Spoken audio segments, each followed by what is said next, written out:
let us have a look at some of the most noticeable differences between the Raspberry Pi Zero wireless and the Raspberry Pi 3. Mini HDMI. Unlike the previous version of the Raspberry Pi, which used a standard HDMI connector, the Zero uses a mini HDMI connector to save space.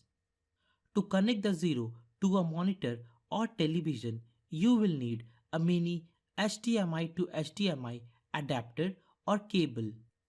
USB on the go. The Raspberry Pi 3 and other models traditionally had 2 to 4 standard size female USB connectors, which allows all variety of devices to connect, including mice, keyboard, and Wi-Fi dongle. Again, to save space, the Zero has opted for a USB on-the-go connection. The Pi Zero uses the same Broadcom IC that powered the original Raspberry Pi A and A Plus models.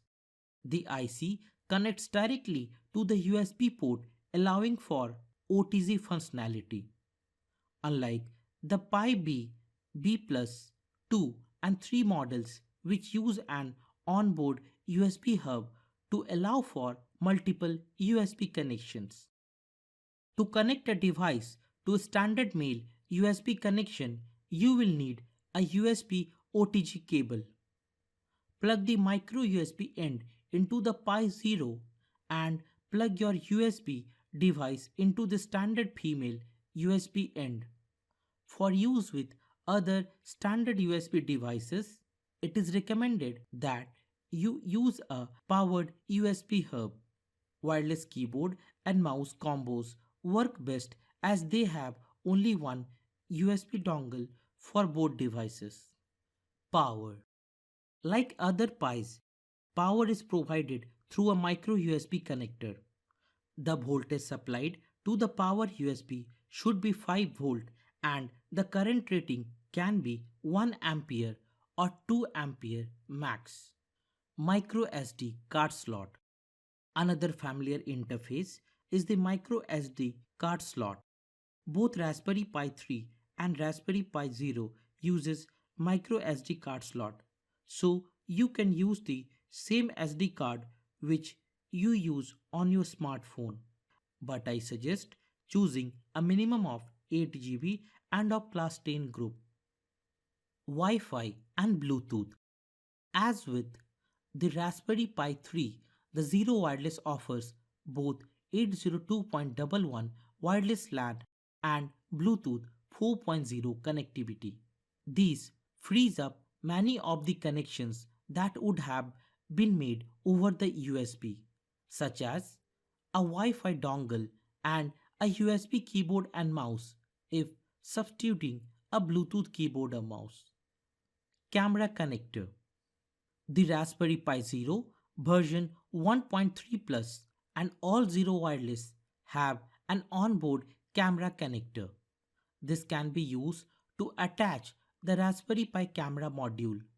However, the connector is a 22-pin 0.5 mm and different than the standard Pi connector.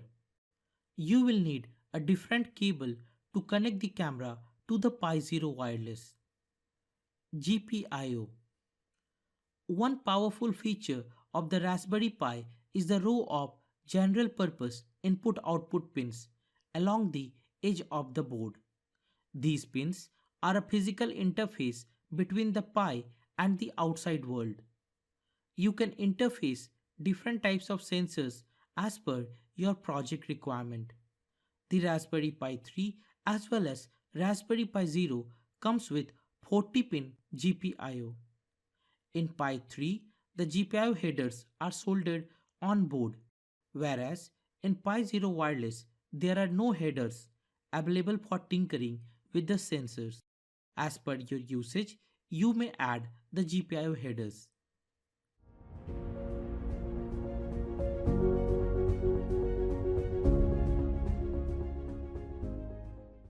The Raspberry Pi 3 as well as Zero Wireless both uses additional connections.